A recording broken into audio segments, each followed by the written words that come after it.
Hello everybody, आप सभी का स्वागत है आपके अपने यूट्यूब चैनल गब्रू टीचिंग पॉइंट पे। जैसा कि हम लोग पिछले क्लास में पूरा कॉन्सेप्ट पढ़ चुके हैं संख्या पद्धति का, और आज हम लोग करने वाले हैं प्रश्नावली 1.1, जिसका प्रश्न देख लीजिए। सीधे इसका सॉल्यूशन पे आते हैं और आप पूरे वीडियो में बने रहिए। आपको एक भी कॉन्सेप्ट जो है ना, जितना पीछे पढ़े हैं आप पूरा का पूरा इसमें लागू होगी। देख लीजिए, क्या शून्य एक परिमेय संख्या है? पढ़िए एक बार। क्या इसे आप पी बाई क्यू के रूप में लिख सकते हैं, जहां पी और क्यू दोनों पूर्णांक हो और क्यू नॉट इक्वल टू 0 हो? ये पहला सवाल देखिए, खंड तोड़ दीजिए। सवाल इसमें क्या है, क्या शून्य एक परिमेय संख्या है? तो हमने क्लास में क्या बताया था कि हाँ, शून्य एक परिमेय संख्या है। क्यों? क्योंकि शून्य को 0/1 लिख सकते हैं, पी बाई क्यू के रूप में लिख सकते हैं। परिमेय संख्या का परिभाषा हमने लिखवाया था कि वह संख्या जो पी बाई क्यू के रूप में लिखा जा सके और पी और क्यू दोनों पूर्णांक हो, और साथ में ये भी बताया था कि क्यू इक्वल टू नॉट 0, शर्त यही थी। अब आते हैं क्या, तो उस परिभाषा के हिसाब से क्या शून्य एक परिमेय संख्या? तो लिख सकते हैं हाँ। क्या लिखेंगे उत्तर में? हाँ, शून्य एक परिमेय संख्या है। ठीक है, शून्य एक परिमेय संख्या है, ये उत्तर। लेकिन उत्तर जो मिला इसका, क्या शून्य एक परिमेय संख्या? केवल इसका उत्तर मिला हाँ, शून्य एक परिमेय संख्या। बोलता क्या इसे आप पी बाई क्यू के रूप में लिख सकते हैं? हाँ, लिख सकते हैं। लिखेंगे इसे पी बाई क्यू के रूप में लिख सकते हैं। तो बोलता क्या इसे पी बाई क्यू के रूप में लिख सकते हैं? दूसरा खंड का जवाब। तीसरा खंड में बोलता जहां पी और क्यू पूर्णांक और क्यू इक्वल टू नॉट 0। अब इसको ना उदाहरण देते हुए समझा सकते हैं कि हाँ, लिख सकते हैं। कैसे? जैसे क्या 0 के 0/1 नहीं लिख सकते? क्या 0 को 0/2 लिख सकते हैं? ऐसे करके लिखेंगे। क्यों? क्योंकि पी बाई क्यू के रूप में लिखा जा सकता है। देखो, जब पी बाई क्यू के रूप में और पी और क्यू दोनों पूर्णांक हो, क्या 0 और 1 पूर्णांक है? बिल्कुल है। क्यू इक्वल टू नॉट 0, तो नॉट 0 तो है, क्यू इक्वल टू नहीं, 0 बराबर क्यू इक्वल टू नॉट 0 है, क्यू इक्वल टू 0 नहीं है। तो ये मेरे आ गया। अब समझ में आ गई बात? ये पूरा उत्तर इसका ये है। दूसरा प्रश्न है आपका, 3 और 4 के बीच 6 परिमेय संख्या ज्ञात कीजिए। पूरा बने रहो। अगर नहीं सीखे आज तो आप मेरे वीडियो को मत देखना।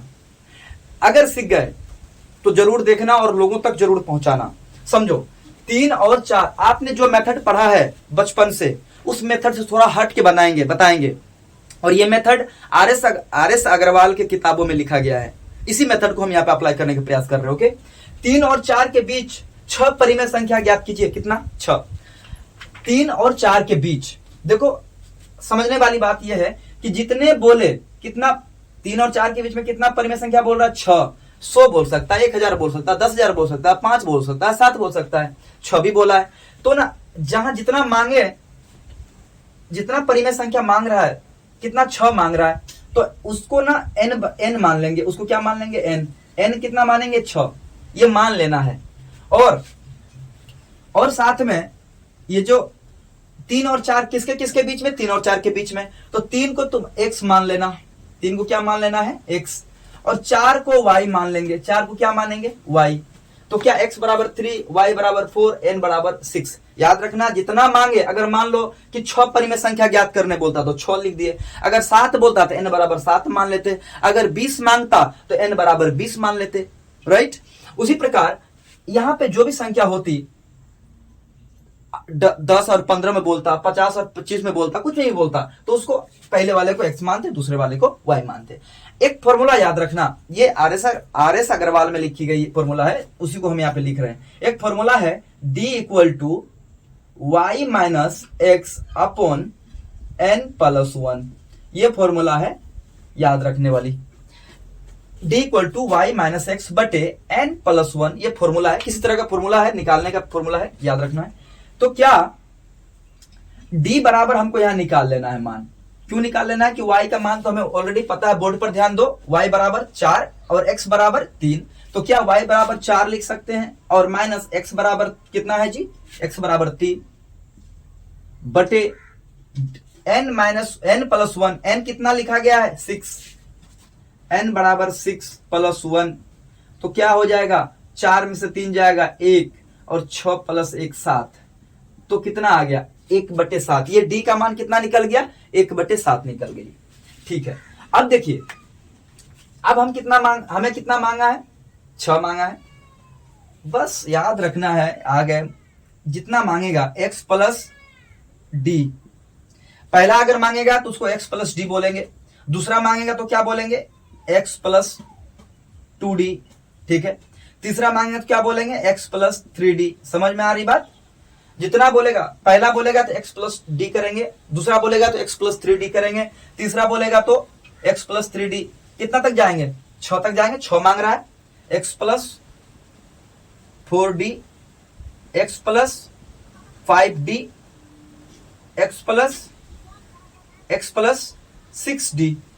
अब ये देखो, समझने वाली यहां पे बस बात ये है, x बराबर क्या पता है हमें, x बराबर तो हमें पता है 3 है, तो 3 का मान रखेंगे, x बराबर 3 रखेंगे। यहां पे देखो फॉर्मूला, जितना निकालना है, अगर बोलेगा कि 100 बताओ, इसके बीच में 100 परिमेय संख्या निकालो, दो संख्या के बीच में, तो x प्लस 100d बोलेंगे। 1000 बोलेगा तो x प्लस 1000d।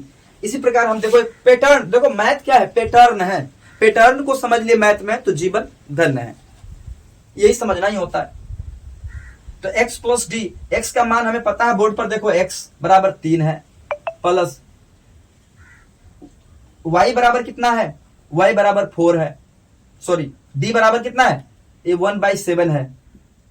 अब एलसीएम लो, इसका एलसीएम लेंगे तो बनेगा ये इतना, एलसीएम आ जाएगा 7 या 21 प्लस 1 22/7।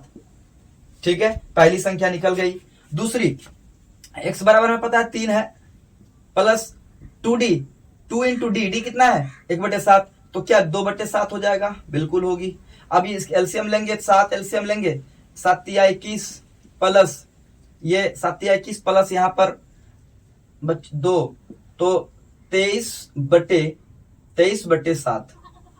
उसी प्रकार इस संख्या को निकालेंगे, 3 प्लस x बराबर 3d, d है 3/7, एलसीएम लेंगे 7, तो 7 एलसीएम लेंगे इसका, तो 7 या 21 हो जाएगा ये, प्लस 7 एकम 7 3, ये कितना होगा 24/7। फिर इसका मान निकालो, 3 रखो, 4d इतना हो जाएगा, d का मान 1/7 तो गुना हो जाएगा, कितना होगा ये 7 एलसीएम आ जाएगा, और एलसीएम 7 या 21 प्लस 4 25/7। उसके बाद तुम अब देख रहे हो 23 24 25 24 25 26, तो चलो निकाल ही लेते हैं। 3 प्लस 5 इतना, तो ये एलसीएम हो जाएगा 7। ओके, एलसीएम कितना 7 7 या 21 प्लस 5, तो 26/7। फिर इसका एलसीएम ले लेंगे, 3 प्लस 6d इतना हो जाएगा, तो 7 एलसीएम आ जाएगा, 7 या 21 प्लस 6, ये 27/7 हो जाएगा। अतः हम लिख सकते हैं, अब क्या लिख सकते हैं, 6 परिमेय संख्या, अतः 6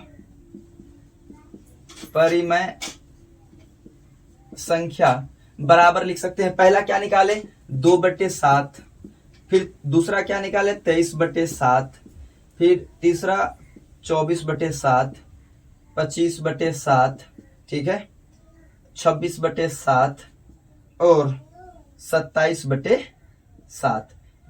1 2 3 4 5 6, यही 6 निकालना था। स्क्रीनशॉट ले लो एक। तो ये तीसरा नंबर प्रश्न देख लो, 3/5 और 4/5 के बीच 5 परिमेय संख्या ज्ञात कीजिए। जिस तरह दो नंबर प्रश्न को आप किए हो, उसी प्रश्न के मतलब मेथड से आप इसको हल कर सकते हो।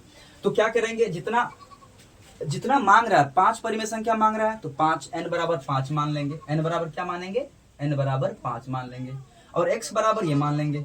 जो पहली संख्या है उसको x मानते हैं, दूसरी संख्या जो जिसके बीच में बोल रहा है उसको xy मान लेंगे। x बराबर क्या मानेंगे 3/5, ओके। और y बराबर क्या मानेंगे, y बराबर 4/5 ये हमें दिया है। एक फॉर्मूला और याद आपको रखना है, ये फॉर्मूला RS मैंने पहले ही बताया कि RS अग्रवाल में ये फॉर्मूला का उल्लेख है।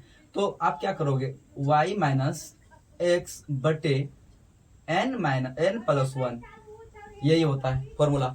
अब ना यहाँ पे d का मान रख लो, क्योंकि सबका तो मान पता है, तो d निकाल ही सकते हैं ना। d निकालने के लिए क्या करेंगे, y बराबर मान रखेंगे, y बराबर 4/5 है, ठीक है, माइनस x बराबर 3/5 है, बटे x, अच्छा n कितना है, n 5 है, बोर्ड पे देखो, प्लस 1। तो अब इसका एलसीएम लोगो ऊपर वाले को, तो 4 में से 3 जाएगा, 1 बटे 5 और 1 6। अब इसको गुणा कर दो, कितना आएगा पता ही है, एल पलटा के गुणा करो तो 1/6 आएगी। ये संख्या गुणा हो जाती है इससे ना, तो 6 यानी डी का मान कितना निकला, 1/6। अब क्या निकालने का तरीका है कि पहला निकालना है तो x प्लस डी मानेंगे पहला को। चलो पहला निकाल लेते हैं। x का मान कितना है, x का मान कितना है 3/5 प्लस डी का मान कितना निकाले 1/60। तो जोड़ो, एलसीएम कितना आएगा 60, एलसीएम आएगा 60 है ना आएगा, हाँ भाग लग जाता है ना, 5 एकम 5, 5 2, ठीक है, 12 5 60, 12 तिया 48 प्लस 60 एकम 60 1, तो ये कितना हो जाएगा 49/60, ठीक है।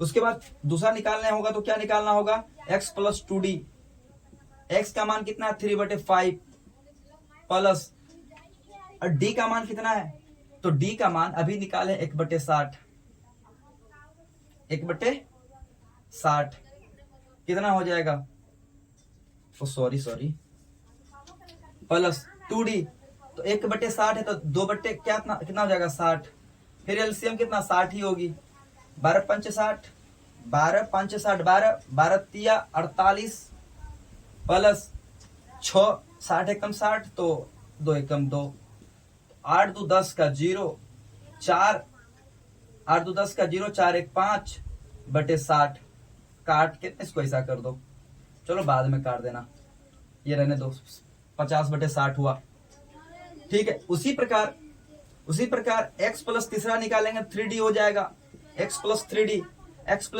x का मान है 3/5 प्लस 3/d का मान 1/60 है, तो लिख सकते हैं इतना। उसके बाद इसका एलसीएम फिर वही 60 ही होगी, तो 5 12 5 48 प्लस 60 एकम 3 51 हो जाएगा, 8 3 कितना हो गया 11 4 1 5, 51/60। x प्लस 4d निकालेंगे तो x/3/5 है प्लस 4d का मान कितना है 60, ये मतलब इतना 1/60, तो निकालोगे तो फिर एलसीएम 60 आएगी, और ये हो जाएगा आपका 6 12 5 60, 12 3 48 प्लस 60 है एकम 60, 4 8 4 12 का 2, 4 1 4 2, 8 4 12 का 2, 4 1 52/60। उसी प्रकार x प्लस 5d, तो 3 इतना बटे 5/60, एलसीएम 60 आएगी, तो 12 तिया 48 प्लस 5 8 5 13 का 3 53/60। तो हम कह सकते हैं अतः 3/5 और 4/5 के बीच 5 परिमेय संख्या कितना हो जाएगा। अब तो लिख सकते हो यहाँ पे पहला कितना है 49 बटे कितना है 60, फिर 50/60, फिर 51/60, फिर 51 के बाद है 52/60, 53/60, 1 2 3 4 5, ये 5 ही तो निकालनी थी। चलो इसको एक स्क्रीनशॉट लो और यहाँ पे आते हैं। उसके बाद 4 नंबर प्रश्न क्या, नीचे दिए गए कथन सत्य है या असत्य, कारण के साथ आपने उत्तर दीजिए। देखो कल के क्लास अगर आपने नहीं देखा है तो जाकर पहले देख लो, क्योंकि वो सवाल, ये सवाल तभी बन पाएंगी जब वो आप पिछले लेक्चर किए होंगे।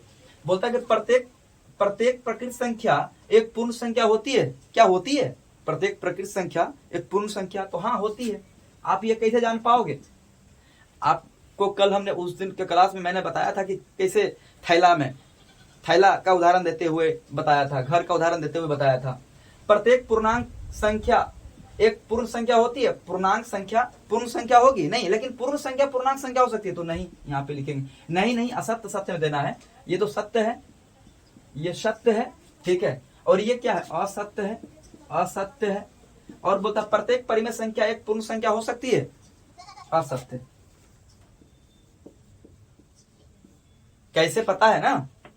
तो बताए थे हम कि छोटी घर है नेचुरल नंबर का, उसका बड़ा घर है किसका? होल नंबर का, उससे भी बड़ा घर है किसका? इंटीजर्स का, पूर्णांक संख्या का, उससे भी बड़ा घर परिमेय, उससे भी बड़ा। तो छोटा घर बड़ा घर में आ सकता है, जाके वो लेक्चर देख लो, पूरा समझ में आ जाएगी बात। ये क्वेश्चन का आंसर है, ले लो, बाय।